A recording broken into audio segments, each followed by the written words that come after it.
ನಮಸ್ಕಾರ, ಏನ್ ಸಮಾಚಾರಕ್ಕೆ ಸ್ವಾಗತ. ನಾನು ಪ್ರತೀಕ್ಷಾ. ಮೊದಲಿಗೆ ಈ ಕ್ಷಣದ ಹೆಡ್ಲೈನ್ಸ್.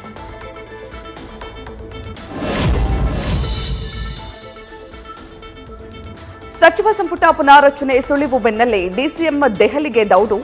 ಹೈಕಮಾಂಡ್ ಭೇಟಿಗಾಗಿ ಕಾದು ಕುಳಿತ ಡಿಕೆಶಿ. ಸಂಪುಟ ಪುನಾರಚನೆ ನಾಯಕತ್ವ ವಿಚಾರಕ್ಕೆ ಹೈಕಮಾಂಡ್ ಜೊತೆ ಮಾತುಕತೆ ಸಾಧ್ಯತೆ.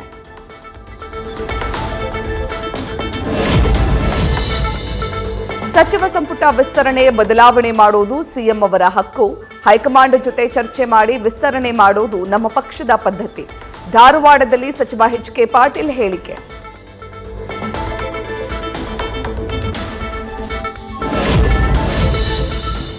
ಸಿಎಂ ಸಚಿವ ಸಂಪುಟ ವಿಸ್ತರಣೆ ವಿಚಾರದಲ್ಲಿ ಹೈಕಮಾಂಡ್ ತೀರ್ಮಾನವೇ ಅಂತಿಮ.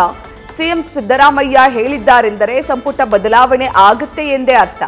ಕೆಎನ್ ರಾಜಣ್ಣ ಹೇಳಿಕೆಗೆ ಪ್ರತಿಕ್ರಿಯಿಸಲು ಸಚಿವ ಮುನಿಯಪ್ಪ ನಕಾರ.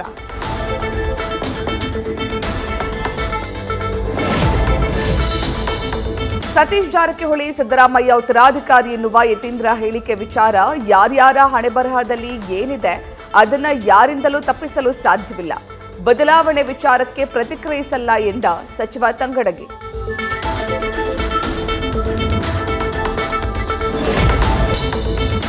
ಧರ್ಮಸ್ಥಳ ವಿರುದ್ಧದ ಬುರುಡೆ ಷಡ್ಯಂತ್ರದ ವಿಚಾರಣೆಗಾಗಿ ಮುಂದಾದ ಎಸ್ಐಟಿ ಇಂದು ಬೆಳಗ್ಗೆ ಬೆಳ್ತಂಗಡಿ ಕಚೇರಿಗೆ ಬರುವಂತೆ ತಿಮರೋಡಿ, ಗಿರೀಶ್ ಸೇರಿ 5 ನೋಟಿಸ್.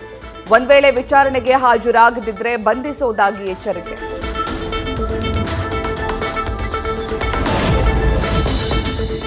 ಸಾರ್ವಜನಿಕ ಸಭೆಯಲ್ಲಿ ಪ್ರಚೋದನಕಾರಿ ಭಾಷಣದ ಆರೋಪ.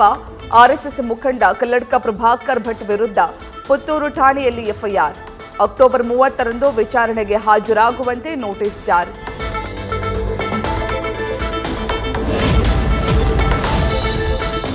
ಮನ್ ಕಿ ಬಾತ್ನಲ್ಲಿ ಕಾಫಿ ನಾಡನ್ನ ಹೊಗಳಿದ ಪ್ರಧಾನಿ ಮೋದಿ. ಬಿಎಸ್ಎಫ್ಗೆ ಮುದೋಳ್ ಶ್ವಾನ ಸೇರ್ಪಡೆ ಬಗ್ಗೆ ಉಲ್ಲೇಖ. ದೇಶಿ ಶ್ವಾನಗಳ ಕಾರ್ಯಕ್ಷಮತೆಯನ್ನ ಶ್ಲಾಘಿಸಿದ ಪ್ರಧಾನಿ.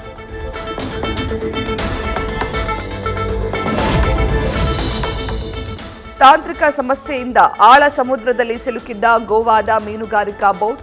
ಭಾರತೀಯ ಕೋಸ್ಟ್ ಗಾರ್ಡ್ನಿಂದ 31 ಮೀನುಗಾರರ ರಕ್ಷಣೆ.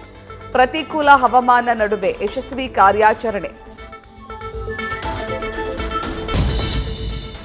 ಬಂಗಾಳ ಕೊಲ್ಲಿಯಲ್ಲಿ ವಾಯುಭಾರ ಕುಸಿತದಿಂದ ಚಂಡಮಾರುತ. ನಾಳೆ ಪೂರ್ವ ಕರಾವಳಿಗೆ ಅಪ್ಪಳಿಸಲಿದೆ ಮೊಂತಾ ಸೈಕ್ಲೋನ್. ಗಂಟೆಗೆ 100 ಕಿಲೋಮೀಟರ್ ವೇಗ. 3 ರಾಜ್ಯಗಳಲ್ಲಿ ಭಾರೀ ಮಳೆಯ ಎಚ್ಚರಿಕೆ.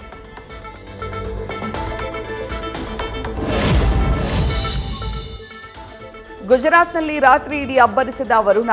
ಧಾರಾಕಾರ ಮಳೆಯಿಂದ ಅಮ್ರೇಲಿ ಪ್ರದೇಶದ ರಸ್ತೆಗಳು ಜಲಾವೃತ. ಮೊಣಕಾಲುದ್ದ ನಿಂತಿದ್ದ ನೀರಿನಲ್ಲೇ ಸಂಚಾರ.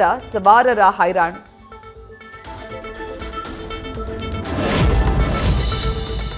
ಬಿಹಾರದ ಬೆನ್ನಲ್ಲೇ ದೇಶಾದ್ಯಂತ ಮತದಾರರ ಪಟ್ಟಿ ಪರಿಷ್ಕರಣೆಗೆ ನಿರ್ಧಾರ.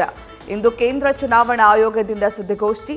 ಮೊದಲ ಹಂತದಲ್ಲಿ ಬಂಗಾಳ, ಕೇರಳ, ತಮಿಳುನಾಡು ಸೇರಿ 10 ರಾಜ್ಯಗಳಲ್ಲಿ ಎಸ್ಐಆರ್ಗೆ ಘೋಷಣೆ ಸಾಧ್ಯತೆ.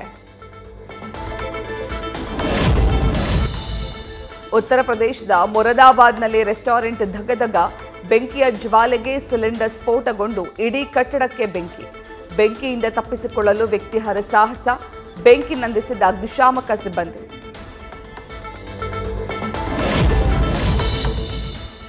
ಇಪ್ಪತ್ತೊಂದನೇ ಶತಮಾನವು ಭಾರತ ಮತ್ತು ಆಸಿಯಾನ್ ರಾಷ್ಟ್ರಗಳ ಯುಗ. ಏಷ್ಯಾದ್ಯಂತ ಶಾಂತಿ ಮತ್ತು ಸಮೃದ್ಧಿಗೆ 2 ಪ್ರದೇಶಗಳ ನಡುವಿನ ಸಹಕಾರ ಅತ್ಯಗತ್ಯ. ಆಸಿಯಾನ್ ಶೃಂಗಸಭೆಯಲ್ಲಿ ಪ್ರಧಾನಿ ಮೋದಿ ಹೇಳಿಕೆ.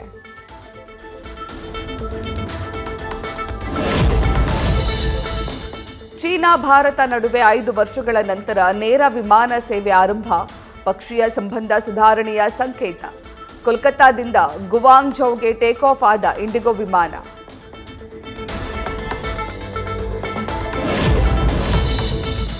ರಷ್ಯಾದಿಂದ ವಿಶ್ವದ ಮೊದಲ ಪರಮಾಣು ಇಂಧನ ಚಾಲಿತ ಕ್ಷಿಪಣಿ ಯಶಸ್ವಿ ಪರೀಕ್ಷೆ. ಆಗಸದಲ್ಲೇ 15 ಗಂಟೆ ಇರಬಲ್ಲ ಸಾಮರ್ಥ್ಯ ಹೊಂದಿರುವ ಮಿಸೈಲ್. ಅಮೆರಿಕ ಅಧ್ಯಕ್ಷನ ಟಾಮ್ಹಾಕ್ ಬೆದರಿಕೆಗೆ ಸೆಡ್ಡು ಹೊಡೆದ ಪುಟಿನ್.